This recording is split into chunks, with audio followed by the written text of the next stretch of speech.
वाले हैं पर्सनैलिटी 1.2 का कॉन्सेप्ट, ठीक है। और इसमें सबसे पहले कुछ थ्योरम है। पर्सनैलिटी 1.1 में भी हम लोग प्रमेय 1.1 पढ़े थे, थ्योरम पढ़े थे, उसमें भी थ्योरम था, इसमें भी थ्योरम है, प्रमेय है। ये 1.2 थ्योरम क्या कहता है, जिसको बोलते हैं अंकगणित की आधारभूत प्रमेय। ये बोल रहा है कि प्रत्येक भाज्य संख्या को, भाज्य संख्या कंपोजिट नंबर, भाज्य संख्या क्या होता है, बोलिए क्या है भाज्य संख्या? बोलो, निकल गया।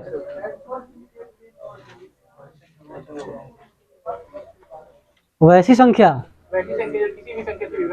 नहीं, वैसी संख्या जो एक एवं स्वयं के अलावा किसी अन्य संख्या से भी क्या हो जाए, विभाजित हो जाए।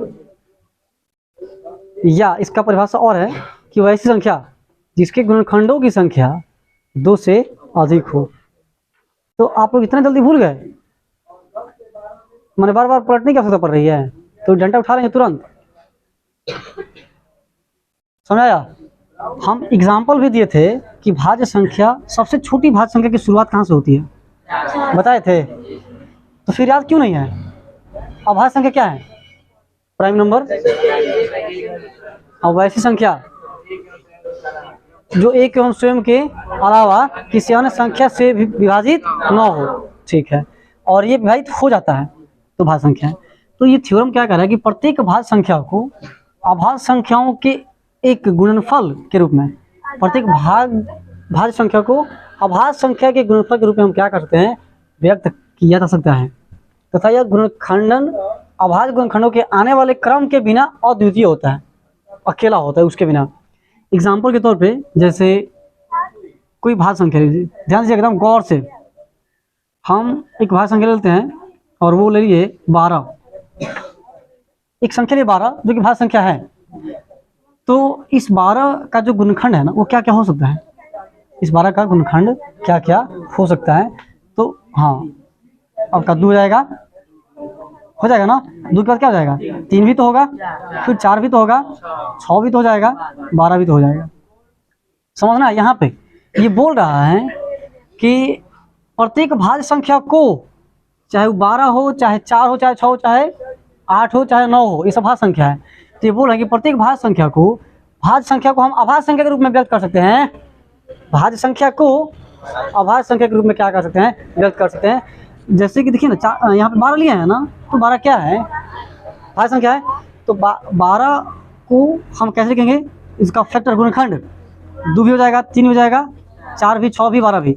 तो ये 2 क्या है, अभाज्य संख्या है, था ये भाज्य संख्या और अभाज्य संख्या गुणनखंड के रूप में आ गया। 3 क्या है, अभाज्य संख्या, लेकिन 12 क्या है, भाज्य संख्या। तो इस भाज्य संख्या को हम अभाज्य संख्या के गुणनखंडों के रूप में व्यक्त कर सकते हैं। जैसे कि 12 को आप तोड़िएगा ना, हो गया, यानी कि हम इसको लिख सकते हैं ना, 2 गुणे 2 गुणे 3 हो गया। तो परिभाषा क्या कह रहा है कि प्रत्येक भाज्य संख्या को अभाज्य संख्याओं के एक गुणनफल के रूप में व्यक्त किया जा सकता है। तो आप देखिए, तो 2 गुणे 2 गुणे 3, ये 2 और 3 क्या है, हाँ वेरी गुड, अभाज्य संख्या है। तो अब इस बात से आप पूरा बेफिक्र हो चुके हैं ना कि भाज्य संख्या को हम क्या कर सकते हैं, तो अभाज्य संख्याओं के गुणनफल के रूप में व्यक्त कर सकते हैं। यहाँ तक पूरा क्लियर है? ठीक है, वाइपर कहाँ रखा है, ये उठाओ, सब गिरेगा।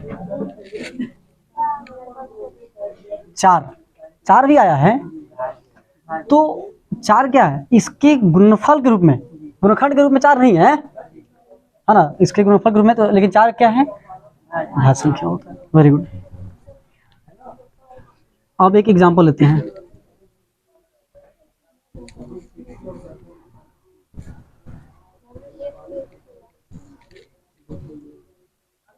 देखिए, और एक फॉर्मूला है कि 2 संख्याओं का गुणनफल जो होता है ना, वह उसके एलसीएम और एचसीएफ के गुणनफल के बराबर होता है।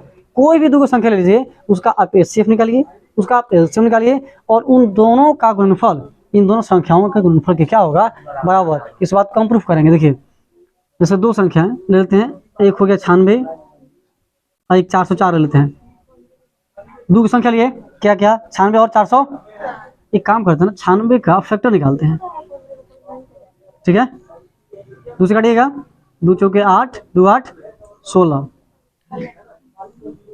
2 दूना 4, 2 चौका 8, फिर 2 से 12, फिर 2 से, फिर 2 से, हाँ ठीक है। आप 404 का निकालिए, तो ये कटाइए 2 से, है ना, कितना बन जाएगा 2 दूना, फिर 2 दूना, फिर 2 से 2 कम 2 0, 2 कम, हाँ हम इसको लिख सकते हैं, ध्यान दीजिएगा।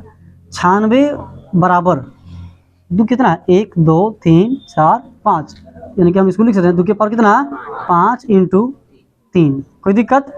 हम 404 को ये भी लिख सकते हैं 2 के पावर 2 गुणे कितना 101। हम आपको सिखाए थे HCF निकालना और LCM निकालना, सिखाए थे ना। HCF में क्या करते हैं, HCF में सबसे पहले हम उन दोनों फैक्टर में से कॉमन ढूंढते हैं। तो देखिएगा यहाँ 2 है, यहाँ भी 2 है। अब इसका पावर ज़्यादा है, इसका पावर कम है, तो HCF में पावर कम वाला लेते हैं कि अधिक वाला? वेरी गुड, पावर कम वाला। तो क्या लेंगे 2 के पावर कितना, ठीक है। और जो कॉमन नहीं होता है उसे हम लेते ही नहीं है। तो 2 के पावर 2 का मतलब 2 दूना 4, सही है। अब एलसीएम की बात करें तो जो कॉमन होगा उसकी बात तो होगी ही, उसको लेंगे, लेकिन जो सबसे पावर में अधिक है, जो पावर बड़ा है, जिसका पावर ज़्यादा है, हम उसको लेते हैं। तो किसका पावर ज़्यादा है? हाँ, तो 2 के पावर कितना 5 गुणे जो कॉमन नहीं है उसको भी लेते हैं।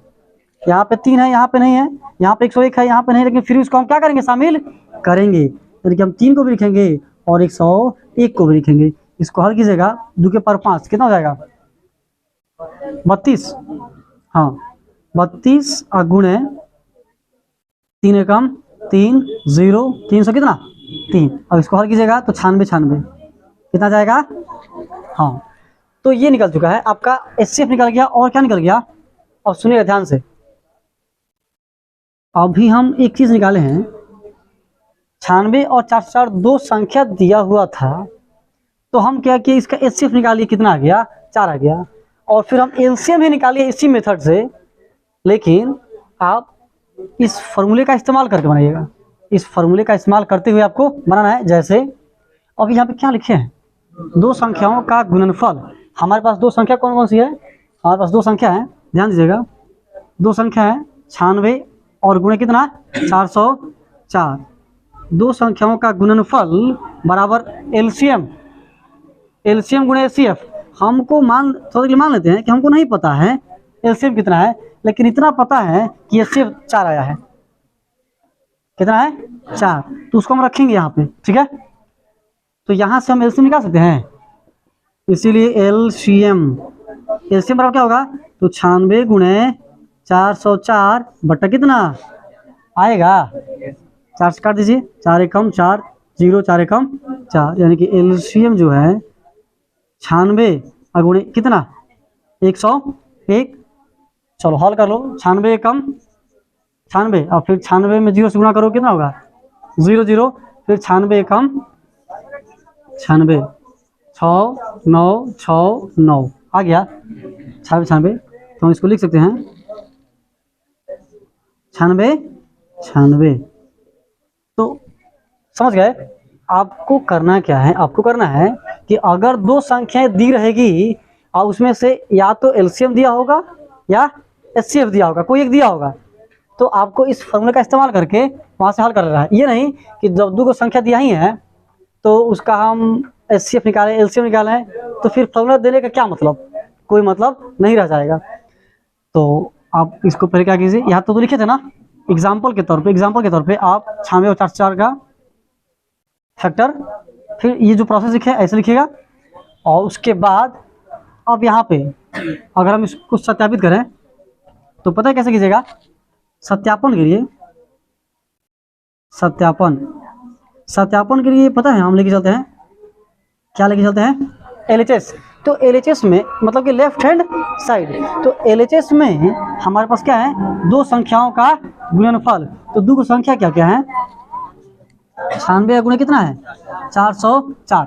हल कीजिए, कितना होगा 404 हमें कितना से 96 से कितना 24, फिर 24 सही है, 36 और फिर कितना 36, 4 6 दो कितना 4 3 6 2 8 और ये 3 38,784, 38,700 कितना आया है 84 आया है। ठीक है, अब आप पता है क्या निकलिएगा, हाँ आरएस क्या बोला है कि एलसीएम गुणे एचसीएफ, एलसीएम एलसीएम कितना है, एलसीएम 96 एलसीएम कितना आया है 96 अगुणे एचसीएफ कितना आया है 4, 6 चौके 24 के 4 2 6 9 6 चौके 24 9 चौके 36 तो कितना हो जाएगा 38, 3 बचा, फिर 6 चौके 24 24 3 2 बचा, और 9 चौका 36 और 2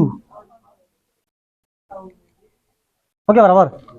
अतः क्या कहेंगे, अतः कहेंगे एल एच एस बराबर आर एच एस। ये बात क्या हो गया, हाँ हम आपको इस फॉर्मूले पर एग्जाम्पल कराए, ये एग्जाम्पल है ठीक है, इस फॉर्मूले को सिद्ध भी कर दिए कि दो संख्या का गुणनफल होता है उसके एलसीएम और उसके एचसीएफ के गुणनफल के क्या होता है बराबर होता है। उम्मीद करते हैं कि आपको समझ आया होगा, आप छाप लीजिए नोट करें।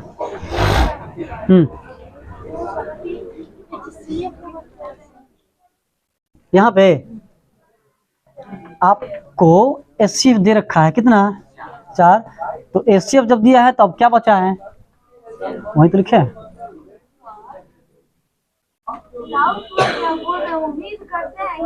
अच्छा उम्मीद है ये बोलने का आदत लग गया है ना, लत लग गया है बोलने का, इसीलिए